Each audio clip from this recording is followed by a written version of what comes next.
Hey guys and gals, Matt Smith back here with you. Week 5 SEC recap today. Kind of a rainy Sunday morning here in Nashville. Still coming down after a long night of partying here in Nashville after that dramatic 30-28 win for Vanderbilt over UConn over on West End. Obviously the talk of the town. Commodore football as always. We'll touch on that game, of course, coming up at the end here. But got to start with the two big games. Ole Miss and Alabama. Rebels, Crimson Tide 42, Rebels 21. I was way off about this one. I thought it'd be a close game. I thought Ole Miss could get in a shootout with Alabama and make this a really fun game, and that was nothing close to what happened. And I think now with the benefit of hindsight, looking back on why myself and a lot of other pundits were so way off about this game was probably we overlooked the maximum that games are won at the line of scrimmage in football. And Ole Miss is just not there on either side of the ball. I think we thought Lane Kiffin with Matt Corral could scheme it up enough to get some receivers open, to use the running game to counteract maybe Alabama blitzing and catching them there, or just sitting back and trying to play coverage like we saw Arkansas do a year ago to Corral, and that just didn't happen on both sides of the ball. Alabama's offensive line played really well. Were able to dominate in the running game. Brian Robinson had 35 carries, I think, so Bryce Young didn't have to do a whole heck of a lot on that side of the ball. And defensively, a defensive front without a true star. There's no Terrence Cody, there's no Quinnen Williams, there's no Darius Robinson.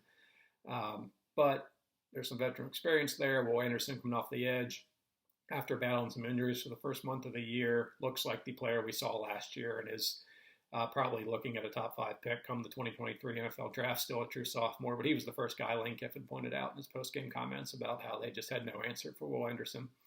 And that's why it was such a tough day for the Ole Miss offense, and they had to go for it on fourth down because they were in fourth down situations, didn't convert a bunch of them, and that game got out of hand quickly. So overall, I think that's probably just what happened. It was a line of scrimmage game. Alabama met the moment well. Bryce Young was fine, did have his first legitimate interception of the season, second overall, but last week's was more because of a drop in deflection. This one was on Bryce Young, but the game was out of hand by that point. So whatever, he continues to play football at a very high level despite not having quite as much weaponry as Mac Jones had a year ago. But Alabama looked great. And for Lane Kiffin, I think he was just probably a little bit too emotional for this game. Last year when Ole Miss played so well against him, I really don't think he thought his team had a chance. They darn near did, playing so well into the fourth quarter and keeping that a game. But I think he wanted this game. He thought his team was ready for the task, and it just got out of hand so quickly. The fourth down stuff, I didn't mind most of them. I think there was one when it was 7-0. They had a 4th and 2 or 3 on their side of the field, maybe around the 45. Where they went for it and didn't get it. I think that's the one where I probably would have punted.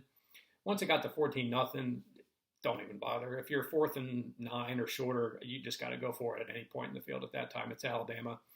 You're not going to keep them down the whole game. So, again, the first series, I thought it was okay, especially going down deep in Alabama territory. I thought finishing that drive with 7 was very important.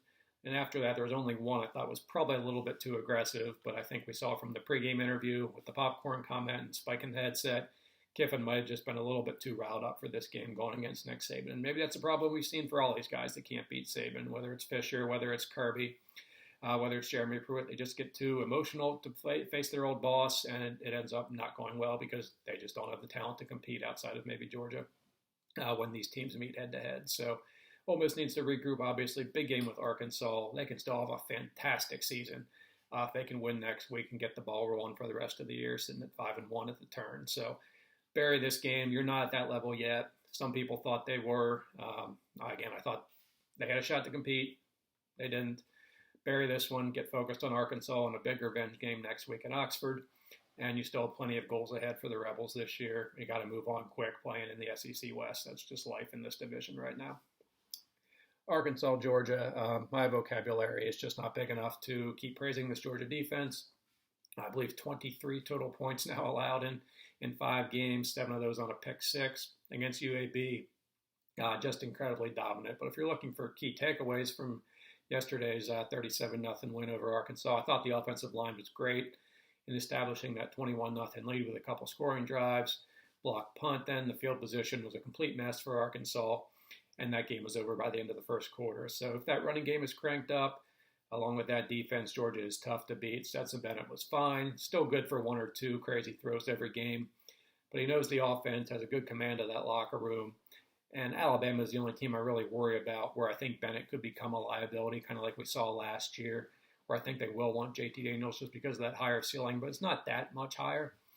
Bennett does pretty well. I think Daniels just opens it up a little bit more with what he can do with his arm. But that's a long way down the road. I don't think Daniels is going to be out very long. I probably expect him to play next week at Auburn. But if you do have to roll with Bennett, even into the Florida game right now, given how Florida looked last night, I wouldn't be too concerned about Georgia with that defense and that running game. They can win every game comfortably, I think, with Bennett going all the way into Alabama in a potential SEC title game. So all good for the Dogs. Again, they seized the moment very well. Defense is incredible, probably the best I've seen, maybe up there with 2011 Alabama in the last 20 or 25 years. But the numbers are pretty crazy. Even as the schedule starts to get tougher, I think we'll still see those numbers at a pretty ridiculous level for a college football defense. So a great win for the Dogs. And I think I do need to at least touch on the scenario where we could have an exhibition game for the SEC title game. I think it was always very plausible that both teams were going to make the playoff regardless of what happened if they go 12-0. But now we're looking at like, well, is there even a team that Alabama and Georgia would want to avoid in the semifinal by winning that game and not dropping to number 2 or number 3? I'm not sure there is. I think the only candidate maybe is if Ohio State really gets rolling. Who else scares you among the potential playoff teams that you would think, all right, if I'm Alabama or Georgia, I want to go all out to avoid facing this team in a semifinal? Outside of Ohio State, I don't know who it is that has the kind of talent that could really threaten one of those two teams. Oklahoma does not look great. Iowa, Penn State, good solid teams, but we know what would happen against either Alabama or Georgia. Cincinnati, again, they're fine, solid, well coached, but nowhere close to that level. So if both of these teams go 12-0, I mean, I think there's a decent chance they could still be 1-2 even after the game. At worst, maybe 1-3. And again, that's fine. You're just setting yourself up for jersey color in a potential national championship game, whether you like Dallas versus Miami. I think Nick Saban always seems to prefer the Cotton Bowl logistics, management type atmosphere as opposed to the Orange Bowl, but you're not going to go all out against Georgia just because of that. So I don't know what the mood is going to be going to that game, but again, I think the couple factors that could still maybe make that game relevant is if Ohio State really takes off, because that is one team with the talent if they're clicking to compete with those two teams in a potential playoff game. I'm not sure there's another team right now, but if Ohio State loses again and they don't win the Big Ten, they're not in the playoff, or they win a cluster of a Big Ten and still don't look good the rest of the way, kind of like they did against Oregon, just kind of eke out the conference title, where is the motivation for Alabama and Georgia to go all in that game? And that's frustrating because these two teams are maybe two of the best we've seen in the last 4 or 5 years in this sport. And why we think they're going to play for all the marbles in January at this point, that's no guarantee. And if they're going to play on the same field, we'd hate for it to be what essentially is an exhibition game. Now, are they going to treat it as such? Probably not. They're competitors. They want to win. I get that. But the players know what's going on. It's just not going to be totally dialed in. The fans are understanding there's a lot more to play for. For Alabama and Georgia, they've won plenty of SEC titles. Holding that trophy in Atlanta is not the ultimate goal. So it's just not going to have the excitement level we should get when we have these two teams on the same field. So that's 2 months away. Things could change. But again, with the state of the SEC, it's hard to see anyone rising up and getting them before then. And if they're both 12-0, again, it's going to take probably a 12-1 Big Ten champion to even leapfrog the loser of that game for number 2. And again, 2 versus 3 doesn't matter. It's a jersey color thing. And then you're dealing with Dallas versus Miami. For both of those schools, it's about the same, equidistant-wise. You're not getting a home field advantage in one place or the other. The opponent, again, outside of a surging red-hot Ohio State team, probably just isn't going to have the talent to compete with either of those two teams in a semifinal. So what are we even playing for in Atlanta? I don't know. So we'll see. Maybe Florida rises up. Maybe we get something from A&M or Auburn against Alabama. I'm not banking on it at this point, but I think at this point, given what we've seen through the first 5 weeks, that is a scenario worth discussing at this point. I hate it. We're going to see a lot more of it if the playoff expands. It's an unfortunate consequence, but it does look like this could be just the first of 2 meetings this season, 5 weeks apart in December and January, and that's unfortunate for a game that has become so iconic in college football like the SEC championship game has over the last 30 years. So more to come on that. But given what Cincinnati did yesterday and probably knocking out Notre Dame, Oregon taking a loss, I think the likelihood of this scenario playing out has gone from potential to maybe not probable yet, but definitely a decent possibility. Unfortunate, but that's life right now when you have such dominant teams at the top of the sport. All right, the two streak busters, Auburn and Kentucky. Finally, they don't have to hear about 1986 and 1999 anymore. Auburn goes to Baton Rouge, 10-game losing streak in Tiger Stadium, losing for most of the game, but they pulled out at the end. This was the Bo Nix game. The way he avoided pressures magically to complete some passes, had an incredible fourth down, escape, running all over the field, finding Tyler Fromm for a touchdown on 4th and 2. Huge play in that game. Nix was very good. TJ Finley did come in for at least one series, I believe, late in the first quarter, early second quarter. But this was Nix's game, and Auburn played such a beautiful road football game, did not turn it over, ran the ball well, got pressure on Max Johnson, and despite trailing for most of the game, dominated the fourth quarter. Nix had a touchdown run. Jarquez Hunter put him ahead late. They got an interception on LSU's last drive. And just an emotional, huge win for Auburn after a really tough week last week, firing a receivers coach, almost losing to Georgia State. And now they're 4-1. They get a shot at Georgia next week. Probably not going to go well. It is going to be an awesome atmosphere, at least down on the plains, with the fan base pretty happy with the state of this program now. Sitting at 4-1, finally getting the Baton Rouge monkey off their back. And just an impressive showing for Auburn, taking care of an LSU team who still just cannot run the football. I think you pretty much have to scrap it at this point. It's just not happening with the state of this offensive line.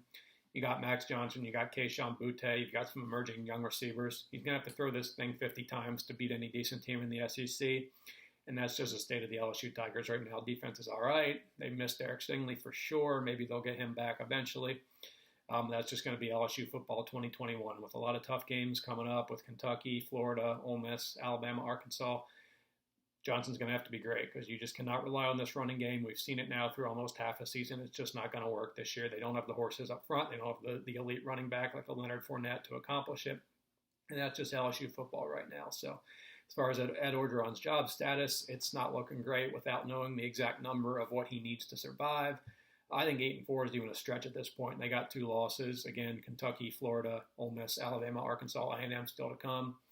Probably got to go 4-2 in that stretch, and that's a tough ask right now when you can't run the football and you still got to go on the road and play some really good teams in this league. So skeptical of the Tigers, but again, don't want to get too far down that road. We still got a lot of football left, and the next few weeks will tell the story for Orgeron and what his future holds in Baton Rouge. So jumping back to Florida and Kentucky, it kind of felt to me like just 35 years of Florida being very fortunate up in Lexington. Even going back to the Spurriers, they had some late scores to pull games out. The last 2 trips, Kentucky absolutely should have won the game, let it get away at the end. And last night with Florida dominating the total yardage, I think it was like 390 to 225, somewhere around there. Kentucky getting a blocked field goal return for a touchdown. Florida having 15 penalties. It just kind of felt like 35 years of all those good breaks for Florida all came back in a boomerang type environment in one night. And again, I think Florida's the better team, but Kentucky is finding ways to win. That passing game is still not very good. Will Levis might be good for 1 or 2 good, decent throws a game. I think the more important addition to that offense has been Wan'Dale Robinson. He's the guy getting deep, getting open, giving Levis a wide open target for him. He had a big play last night on a long pass that tied the game early. I think that's where you're seeing this Kentucky offense evolve slightly. It's still going to be very run-heavy. Levis is not a consistent passer. He only had 7 completions last night, so it's going to run out eventually for the Wildcats, kind of like it did back in 2018, but they're finding ways to win. The defense is really good. Running game is cranked up with Chris Rodriguez. So, again, I think this is still the old Kentucky, the new Kentucky stuff we heard from early in the season. That's just not the case. Levis just isn't that type of passer. But we saw in 2018 they can go 9-3, 10-3 with this type of team. And a pretty good chance to do that now, starting 5-0. LSU, Georgia coming up, so maybe you can at least get LSU next week, take a swing at the SEC East against Georgia. Not going to go well, but hey, if you go into that game saying, hey, if we win this game, we probably go to Atlanta, that's impressive. Second time in 4 years Kentucky would have done that. Got blown out 3 years ago in that situation by Georgia. Will probably happen again, but just to be in that spot where you get a swing at the big pinata, that's a huge step forward for Kentucky football and a huge credit to Mark Stoops. And much like Auburn, just an emotional win where you thought, okay, we're going to blow this again. It was 20-10. Florida gets a field goal, drives back inside the 10. Looks like they're going to force overtime. And Kentucky rises up and gets a stop. So 2 streak-busting wins last night in the primetime doubleheader. So impressed with both Kentucky and Auburn to get that done. But again, my takeaways for Florida is it just felt like everything came back in their face in terms of karma. And unfortunately for them now, they're not going to get to Jacksonville with one loss and to be able to take a swing at first place in the division. They'll have at least 2 losses. We'll need a second loss from Georgia even if they win that game. So kind of some goal resetting going on for the Gators. Next week they'll beat Vanderbilt. And I think it's good for them going to LSU the following week because regardless of stakes within the division, the conference, the playoff race, it's LSU. They're mad about how that game went last year when they blew it in Gainesville. Those two schools do not like each other, so they'll be fired up for that one. I think Florida's the better team, so I think they'll be able to put this one behind them pretty quickly. Could be a bit ugly next week against Vanderbilt, but regardless of probably being out of the SEC title race now, I think they'll be dialed in for LSU in a couple weeks. Okay, a couple other games. 2 big road wins. Mississippi State going to College Station. Air raid looked as good as it has all season. Will Rogers completed 75% of his passes, and Mississippi State did not turn the ball over. That killed them last week against LSU, and that's how they're going to win games. That offense just isn't going to have a whole lot of explosion, but if they are completing these number of passes like they were last night, getting some yards after catch, which they did pretty well last week, better than they did, I thought, against LSU, getting guys in space and getting some yak, they can cause some trouble for some teams in this league, and they did that for A&M last night. Again, I thought they wouldn't even get the 14 points against this A&M defense, but getting to 26, really impressed by the Bulldogs and Rogers. 9 different receivers caught 3 or more passes, so they got a lot of options there. And for A&M, I thought a pretty disappointing night on the defensive side of the ball. Offense is what we expect. They're bad. They're a mess. There's nothing in the passing game with Calzada and a bad offensive line. Didn't even get to 300 yards. That's a good Bulldogs defense, but still disappointing night. This offense is 1 big play from Isaiah Spiller, 1 big play from Devin Achane, and that's it. Alabama is going to come in and maul them next week. Unfortunately, a game we pointed to at the beginning of the year as a potential biggest game of the year in the conference. Looks like another blowout win for Alabama next Saturday night in College Station. Poor CBS there. But disappointing for the Aggies. Again, I thought more so on the defensive side of the ball, even though the offense did nothing. I think that's just what this A&M team is without Haynes King, at least under center, and with a bad offensive line. But the defense allowing 26 points to a Bulldogs offense that, again, you kind of knew what they're going to do. They can't throw the ball downfield much with consistency, but I thought Mike Leach called a really good game. Got his guys in space to, again, get that more yak that they hadn't had in the past couple of weeks, and just a huge win in College Station for State to get to 3-2. And the season that we thought was really going to slip away fast after the 2-game losing streak is now back on track. And State's looking pretty good, at least, to maybe get to a bowl game. And Tennessee and Missouri, I thought Missouri would win. I knew their run defense was awful. Didn't know it was quite as bad as it was, but I wasn't sure Josh Heupel would have the discipline to just say, all right, I'm not going to air it out all the time. We're just going to run the ball. And they did that, 275 yards on the ground, 4 rushing touchdowns. Did it a couple deep throws with Hendon Hooker back under center. And just a really good approach from Josh Heupel. And what I said before the season with Tennessee is just be Ole Miss of last year. You're not going to be good, but score a lot of points, be fun, compete in maybe a game or two you're not expected to compete in. This is one I thought they could compete in, but to win the game going away by, quick math, 38 points, I guess. Impressive showing for the Vols. Missouri's run defense is a disaster. I don't think the new defensive coordinator, Steve Wilkes, is going to be back. He was one and done in the NFL as a head coach with the Cardinals, and I think he might end up being one and done as Missouri's defensive coordinator. That was abysmal yesterday. I can't imagine a worse run defense in this league, even Vanderbilt. And for Tennessee to stick with it, take advantage of that. I mean, why wouldn't you when you're just gashing people? Had a 92-yard touchdown run from Tyon Evans. Just a complete mess for this Tigers defense right now. That program is at a crossroads. They do have some winnable games coming up. North Texas, A&M, Vanderbilt, but to be 2-3 right now, that's a huge disappointment with where we thought this team would be a month or so ago. And the top other game, South Carolina is squeaked by Troy. Ugly, ugly game. A lot of turnovers. South Carolina did cover. I thought Troy would come in under that -7 number for South Carolina. South Carolina wins it by 9. Ugly game, but they're finding ways to win. They're 3-2. That's okay. They're not good. Maybe you can beat Vanderbilt. Maybe you can give Tennessee and Missouri a game. But overall, fine from Shane Beamer. That's not a talented team, but they got the job done again. However, anyways they had to. They're 3-2.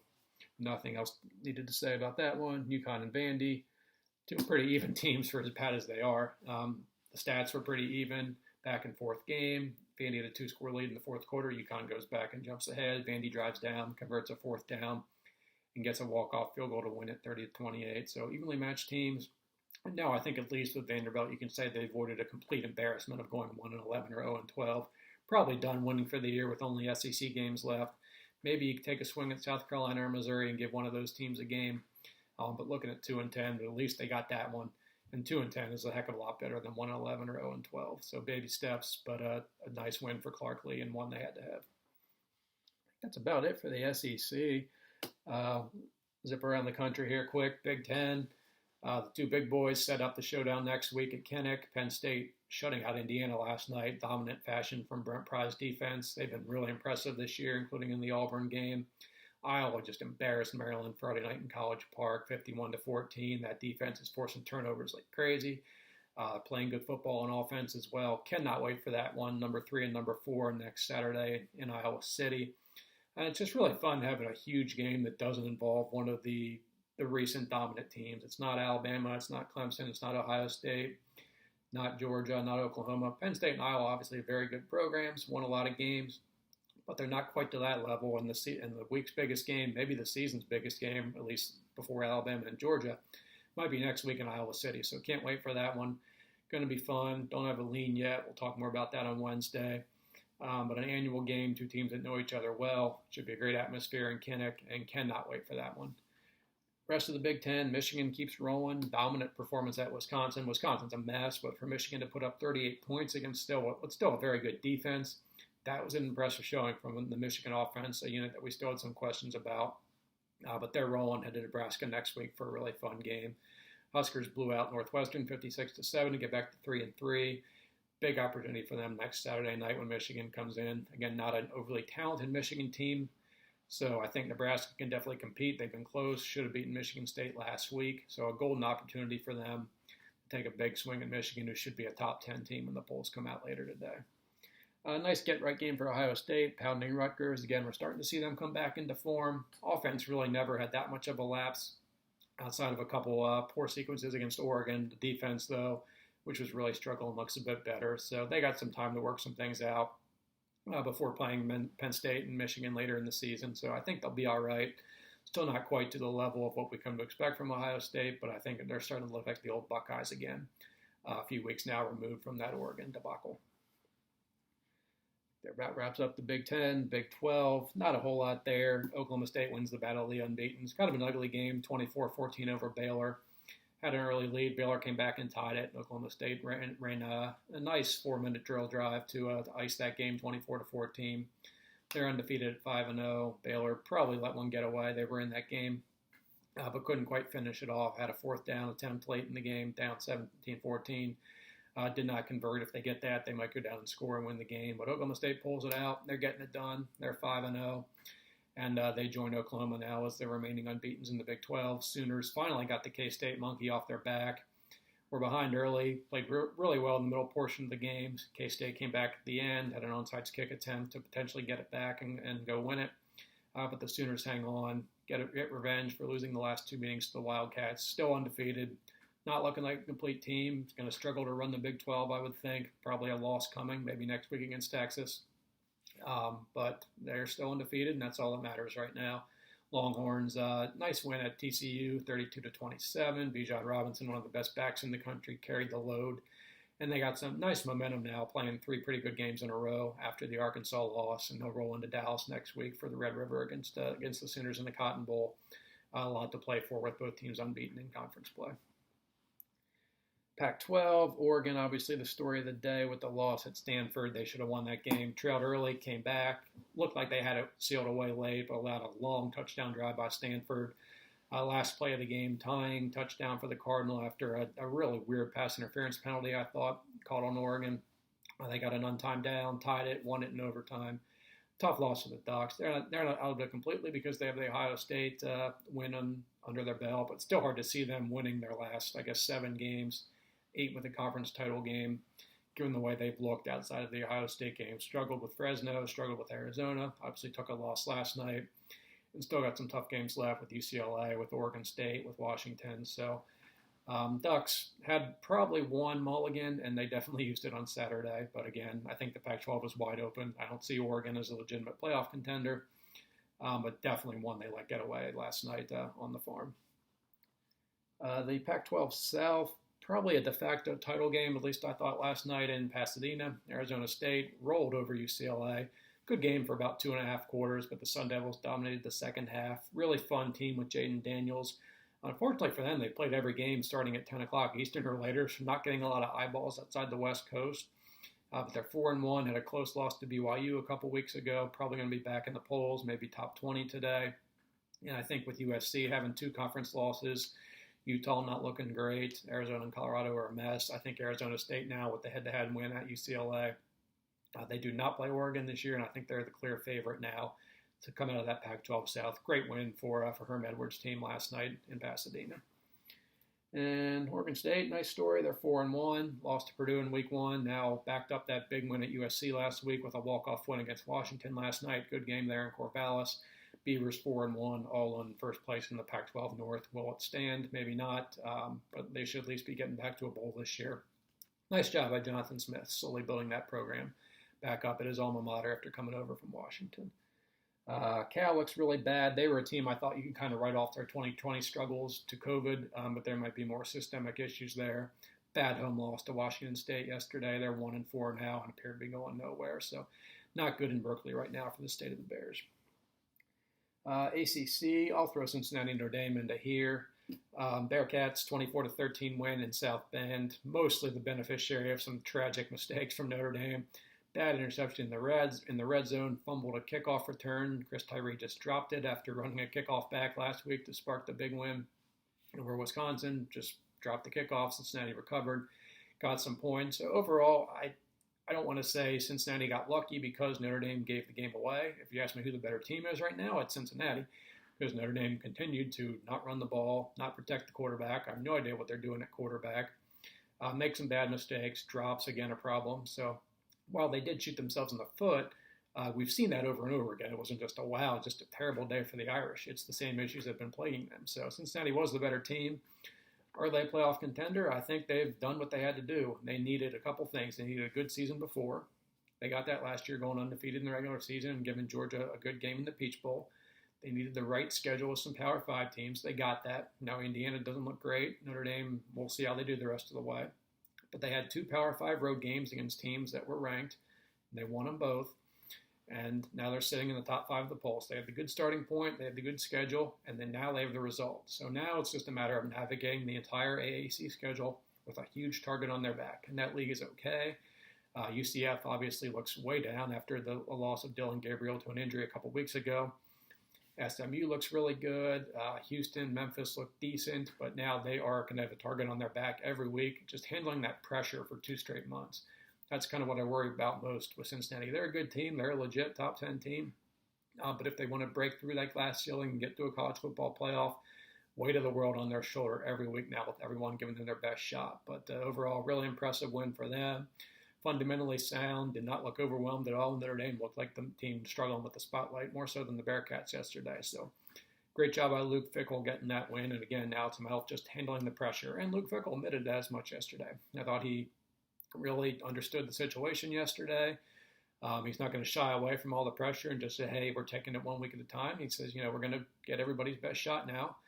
We got 2 big wins. We know what's in front of us, and we got to deal with it. We got to be the tougher team. We got to be mentally tough and handle it. So props to Fickell for acknowledging that. And again, Bearcats have done all I needed to do. We thought it was possible.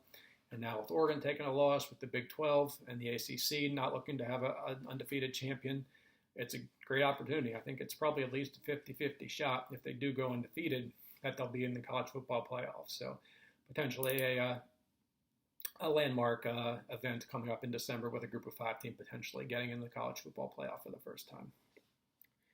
Not much else in the ACC. Wake Forest undefeated, game of the day in that conference, holding off Louisville. Really fun game. Those 2 might be the 2 best teams in the ACC right now, honestly. But Wake wins it on a walk-off field goal to get to 5-0. Louisville, again, pretty good. No shame in losing to Ole Miss, losing on the road by 3 at Wake Forest. Still a good team and could have a really good season ahead. Miami's in shambles now, losing at home to Virginia. Manny Diaz 2-3. Can he survive? Time will tell there. Probably need another loss before it gets real serious. But if they're 2-4, 3-4, it's really going to be hard to survive. Because I think we looked going into this season at the Canes felt like a 9-3 team, even with having to play Alabama. You thought 6-2 in the league was certainly attainable and realistic for them. And now already having 3 losses, still could go 6-2 in the league, I guess, with as bad as the division is. But the way they've played, it's hard to see them getting through the last 7 games with fewer than maybe 2 losses. So this is probably a 7-5 team at best, I would think. And that's probably just not good enough in Miami. But perennially, the Canes disappoint, and that was very evident on Thursday night against Virginia. Kenny Pickett is playing really well for Pitt. Again, that Western Michigan loss is really going to dog the Panthers. They should be 5-0 right now. They let that one get away, but it's through no fault of Pickett. 19-1 TD to INT ratio, and Pitt heads into their bye week at 4-1, and Pickett looking like the best quarterback in the ACC. And Florida State off the schneid, beat Syracuse on a walk-off field goal. A lot of walk-off field goals yesterday in college football. Knowles get one. Probably should have gotten called for a holding penalty on the play that set up the field goal. Ref didn't see it, didn't throw the flag. Knowles won it and get to 1-4. Finally, some fortunate luck for the Seminoles after a rough September. Clemson survives Boston College, a late kind of a fumbled snap for BC as they were marching down the field looking for the game-winning touchdown. Bad snap, fumbled, Clemson recovers, that was it. So Clemson, again, very fortunate. They could easily be 1-4 right now. They're 3-2, still not great in the ACC, but that offense is just still broken. Eventually, you think it's going to get right, but I don't know at this point. We're into the second week of October. Still hasn't looked great. DJ's just not himself, not much of a running game. Offensive line still not great. So 19 points against BC after Missouri put up 34, I believe, last week. Boy, still a lot of concerns about the Tigers. Defense still pretty solid, but they just look like a run-of-the-mill ACC Atlantic team right there with Louisville and Wake and NC State and BC. They all seem pretty even to me. So shocking that's the state of the Tigers right now. But again, another ugly, ugly performance from that offense. But at least in this case, it was a win for Dabo's team. That's about it, I guess. Go through my top 10 here quickly. Again, I try to focus solely on resumes at this point, more so than power rankings, which would more incorporate who I think would win if they played on the same field. Strictly resume-based here. So I kept Oregon at number 10. I can't push them behind Ohio State, even though both teams have a loss now. They won the game in Columbus. So for now, keeping the Ducks ahead there at number 10. Arkansas at number 9. Still a top 10 team with wins over Texas and A&M. The A&M win doesn't look quite as good right now. The Texas win does look really good, pounding a Longhorns team that's done a nice job to get back to 4-1. So despite losing by 37 to Georgia, it's going to happen to a lot of teams. I'll keep Arkansas there at number 9. Number 8, I have Oklahoma. Number 7, I have Oklahoma State. You can flip them if you want. Resumes are pretty similar. Some close games that probably shouldn't have been that close, but they've won them. They're 5-0, and by this time, you need to reward the teams that are still undefeated. So 7 and 8 there for the Cowboys and the Sooners. Number 6, I have Michigan. Very impressed with them going to Wisconsin and winning that game going away. Washington wins still pretty decent. And last week, of course, beating Rutgers. That win doesn't look quite as great after Ohio State pounded them. But overall, they're taking care of business. They looked like a more complete team yesterday, and I think that helped with the passing game looking pretty good, getting some big plays against a good Wisconsin defense. So Michigan holding steady now at number 6. Cincinnati up to number 5 after the win at Notre Dame.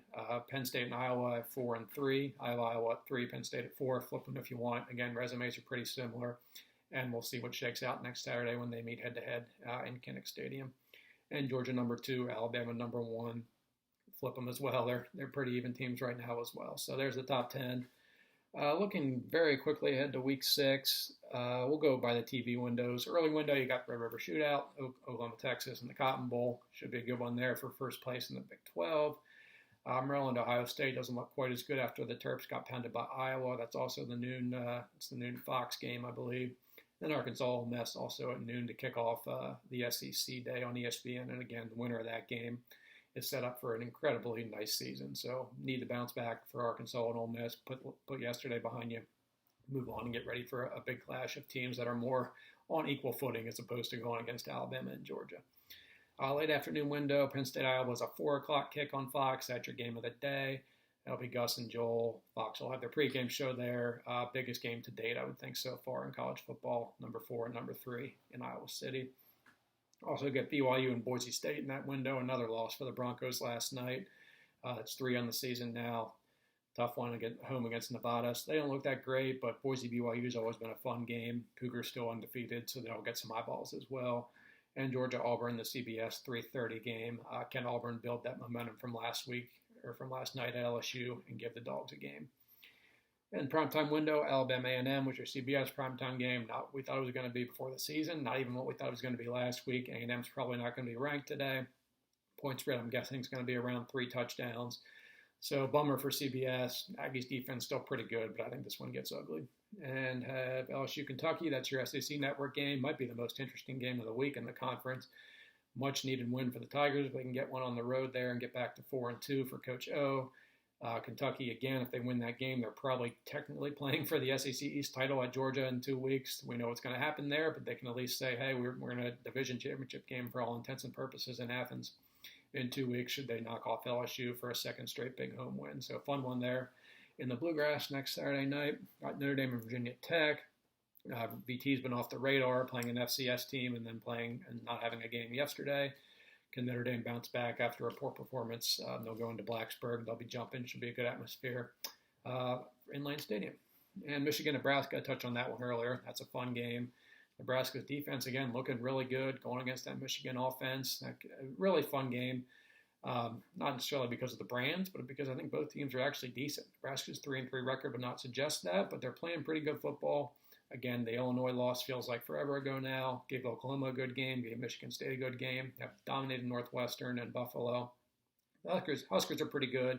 Again, we think Michigan's good, but they don't have enough talent where Nebraska can't compete with that. So a good game from the Huskers, and I think they can pull this off. And then late night, not much. Pac-12 schedule is quite weak.